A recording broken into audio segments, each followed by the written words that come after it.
The Hindu vocab शब्द show में आप सभी का स्वागत है। 1000 वोकैबुलरी हम लोग यहाँ पे कवर कर रहे हैं। सो 1000 वोकैबुलरी का नेक्स्ट चलो हम लोग नेक्स्ट स्टेप को क्लियर करते हैं।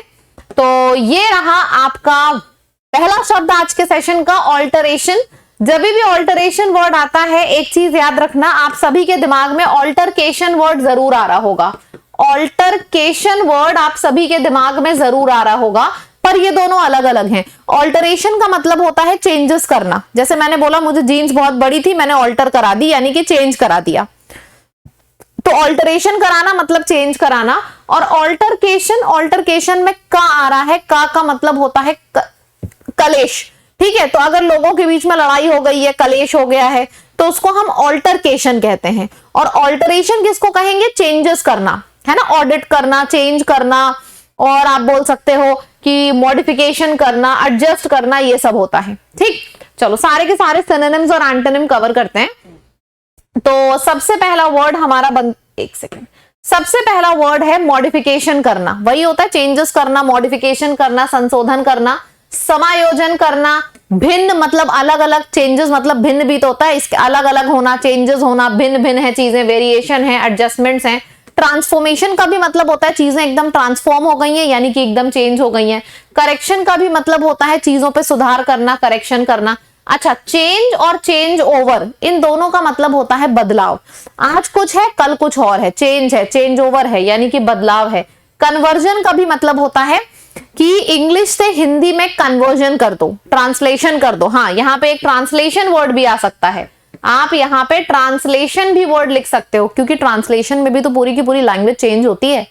तो हर वो शब्द जो चेंज से रिलेटेड है, मॉडिफाई करना, एडजस्ट करना, चेंज हो गया। अच्छा, चेंज और चेंज ओवर मैंने बगल बगल लिखा है क्योंकि एकदम सेम साउंड है। ठीक है, फिर कन्वर्जन हो गया, करेक्शन हो गया, ट्रांसफॉर्मेशन हो गया, मॉडिफाई करना, सो मॉडिफाई से बना है तो मॉडिफिकेशन हो गया, मॉड्यूलेशन हो गया, ये सारे वर्ड्स हो गए। तो कहीं ना कहीं आपको एक सिमिलैरिटी दिखेगी, देखना, मॉडिफिकेशन, मॉड्यूलेशन, कन्वर्जन, ट्रांसफॉर्मेशन, फिर क्या हो गया? Correction, change, change over. आप अरेंज करो चाहे रीअरेंज करो, इसका मतलब होता है अरेंज मतलब मैंने सब चीज को अपनी अपनी जगह पे रख दिया है, रीअरेंज करना मतलब दोबारा से चेंज कर दिया है। सो रीअरेंज करने का मतलब होता है जो चीजें पहले से अरेंज थी उस पे मैंने चेंजेस किए हैं। तो रीअरेंज का भी मतलब होता है मॉडिफिकेशन करना, चेंजेस करना। अमेंडमेंट्स करना, अमेंडमेंट भी एक अच्छा वर्ड है। अपडेट हो गया, अपडेट और upgrade one and the same thing. फिर रिफाइनमेंट हो गया, रिफाइनमेंट वर्ड का भी मतलब होता है परिष्करण, यानी कि चेंजेस लेके आना। ठीक है, तो ये सारे शब्द हिंदी के भी मैंने लिखे हैं ताकि अगर कहीं पे भी सेंटेंस में किसी चीज को चेंज होने की बात कर रही है, बदलाव की बात हो रही है, सुधार की बात हो रही है, modification, alteration, change, change over, transformation, adjustments, सारे के सारे वर्ड्स एक ही थीम के हैं, यानी कि चेंजेस लाना। आप ट्रांसफॉर्म करो, चेंज करो, चेंज ओवर करो, ट्रांसलेट करो, मॉडिफिकेशन, सारे के सारे वर्ड्स का मतलब होता है चेंजेस लाना। बस एक चीज याद रखना कि मेरे साथ ना बार बार बोला करो, बार बार बोला करो, बार बार कमेंट्स में लिखा करो, तो क्या होता है ना, फटाफट सब याद हो जाता है। ठीक है, इतना समझ में आ गया सभी को? ठीक है, तो हमारा इतना हो गया। अब मैं बात करती हूँ ऑपोजिट की। तो चेंजेस लाने का ऑपोजिट क्या होता है? चेंजेस ना लाना, यानी कि जो चीज जैसी है वो वैसे ही चली आ रही है, यानी कि स्टेबिलिटी, सारी चीजें स्टेबल हैं, सारी की सारी चीजें कांस्टेंट हैं। तो स्टेबल हो गया, कांस्टेंट हो गया। फिर यूनिफॉर्म, यूनिफॉर्म का भी मतलब होता है एक जैसा है, यूनिफॉर्म है, ट्रांसफॉर्म है। फिर कंटिन्यूटी, कंटिन्यूटी का मतलब होता है जैसे ये है स्पीड में, एक निरंतर स्पीड में चीजें चली आ रही हैं, मतलब कंटिन्यूअस मोशन है, कंटिन्यूटी में है। फिर आ जाएगा परमानेंस, परमानेंस का भी मतलब होता है चीज एकदम परमानेंट है, उसमें कोई भी चेंजेस नहीं हो सकते हैं। सो ये चेंजेस हैं और चेंजेस का ऑपोजिट हो गया चेंजेस ना हो पाना। चेंजेस नहीं हो पा रहे हैं मतलब एकदम कंटिन्यूएशन में चीजें हैं, परमानेंट हैं। रिटेंशन है, फिर चेंज नहीं हो रहा है यानी कि अनचेंजेबल है। फिर कंसिस्टेंसी है, कंसिस्टेंसी का भी मतलब होता है एक जैसा चला आ रहा है। ठीक है, तो इस पूरी लिस्ट का मतलब होता है ट्रांसफॉर्मेशन, चेंजेस, मॉडिफिकेशन, बदलाव, और इसका मतलब होता है कोई बदलाव नहीं है, स्टेबिलिटी है, कंसिस्टेंसी है, चेंजेस नहीं हो रहे हैं, तो इसका मतलब होता है नो चेंजेस, इसका मतलब होता है चेंजेस। बात खत्म। ठीक, ठीक है, अब मैंने आपको शुरू में बताया था कि ऑल्टरेशन और ऑल्टरकेशन के बीच में भी फर्क है। अगर मैं बात करूं, ऑल्टरेशन का मतलब होता है बदलाव, लेकिन ऑल्टरेशन वर्ड में अगर आप बीच में का सेट कर देते हो, का, तो हमें और आपको दोनों को पता है कि का मतलब होता है कलेश, है ना। सो ऑल्टरकेशन का भी मतलब हो जाएगा कलेश, किसी चीज में कलेश डालना, रगड़ा डालना, लड़ाई करना, आपस में बहसबाजी करना, कॉन्फ्लिक्ट करना, टसल करना, स्कफल करना, ये सारे के सारे वर्ड्स हैं जिसका मतलब होता है आर्ग्यूमेंट करना, बहसबाजी करना, किसी के ऑपोजिट जाके बोलना। ठीक है, चलो अब इससे रिलेटेड जितने भी वर्ड्स हैं, लड़ाई, झगड़ा, नेगेटिविटी बिखेरना, जितने भी शब्द हैं सारे के सारे शब्द कवर कर लेते हैं। तो सबसे पहले आ जाता है, लड़ाई से बना है तो डिस्प्यूट हो गया। ठीक है, डिस्प्यूट हो गया। फिर लड़ाई से बना है तो कॉरल हो गया। कॉरल का मतलब होता है झगड़ा करना। सो डिस्प्यूट है, कॉरल है, ब्रॉल, बॉल नहीं, बॉल का मतलब गेंद होता है। ब्रॉल, ब्रॉल का मतलब होता है उसने मेरी बॉल चुरा ली तो मैंने उससे ब्रॉल कर लिया। बॉल चुरा ली तो मैंने उससे ब्रॉल कर लिया, यानी कि लड़ाई झगड़ा करना, गुंडागर्दी करना। फिर आ जाता है कॉन्फ्लिक्ट। कॉन्फ्लिक्ट का भी मतलब होता है आपस में बहसबाजी करना, लड़ाई झगड़ा करना, यानी कि संघर्ष करना।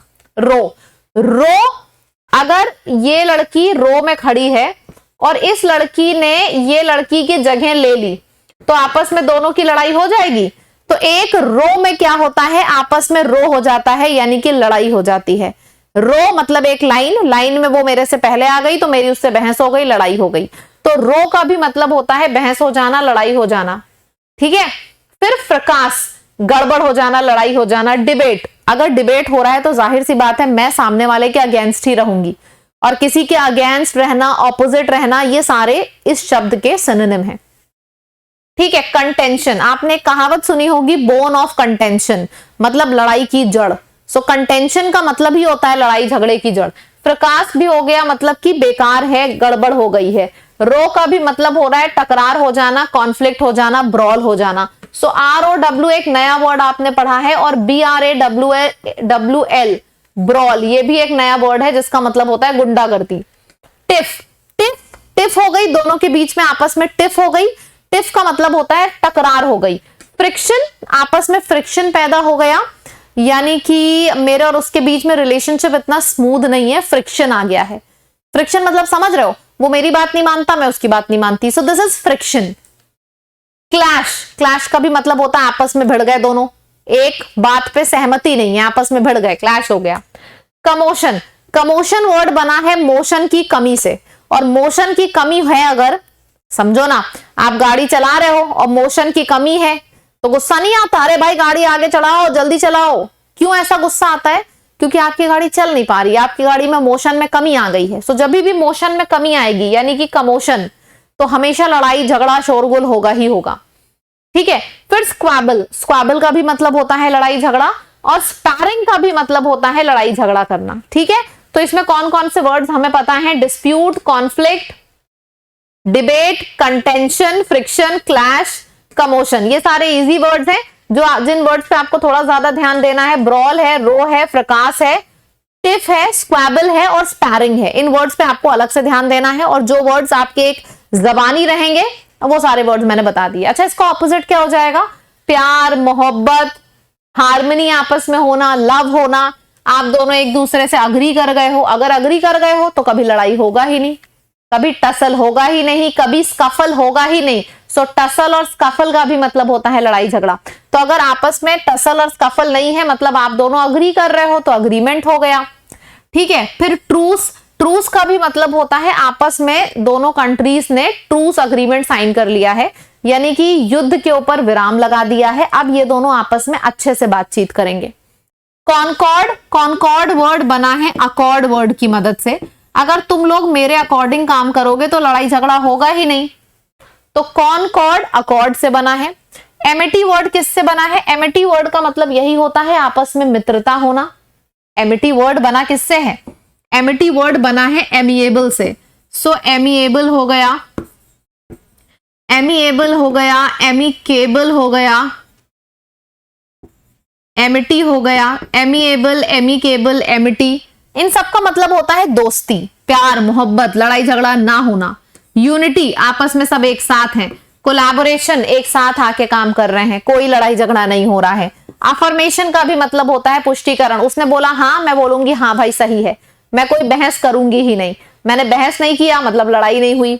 और कोऑपरेशन का भी मतलब होता है आपस में एक दूसरे के सहयोग से बढ़िया से काम करना, अच्छे से रहना। ठीक है, दोनों वर्ड्स मैंने आपको कराए हैं और अब आप यहाँ पे दोनों वर्ड्स मैंने आपको कराए हैं और अब आप सभी लोगों को ये एक जो होमवर्क है इसको बहुत ही बढ़िया तरीके से करना है। जल्दी से स्क्रीनशॉट ले लो, जल्दी से स्क्रीनशॉट ले लो। अच्छा मुझे बताओ कितने लोग हैं जो पक्का मतलब इन चारों का आंसर करेंगे। मैं बहुत बढ़िया बढ़िया सेंटेंसेस आपके लिए ला रही हूं। आपकी जो वोकैबुलरी की प्रॉब्लम है जिसकी वजह से डेली आपको 1-1 घंटे देने पड़ते थे, अब वो सारी प्रॉब्लम आपकी सॉल्व हो जाएगी। बस आपको डेली इन वीडियोस को देखना है। जो मैं आपसे ये कमेंट्स बोलती हूँ ना, कमेंट में करके बताओ, वीडियो पॉज किया करो, सबसे पहले इन चारों का ऑप्शन, इन चारों का आंसर कमेंट में दे दिया करो, तब समझना कि आप मेरी बात मान रहे हो और चीजों में इंप्रूवमेंट आपको डेफिनेटली दिखेगा। ठीक है, चैनल को सब्सक्राइब जरूर जरूर जरूर से करिए और ये जो आपके 1 मिनट वीडियोस हैं द हिंदू वाले, ये भी आपके डेली चैनल पे अपडेट हो रहे हैं, तो इनको भी देखिए ताकि आप जो डेली द हिंदू वोकैबुलरी वाले शब्द हैं वो भी आपके कवर हो जाएं और मोस्ट इंपॉर्टेंट 1000 भी आपके कवर हो जाएं। ठीक है, चलिए, थैंक यू सो मच। मुलाकात करते हैं नेक्स्ट वीडियो में। बाय बाय, टाटा, टेक केयर एवरीवन।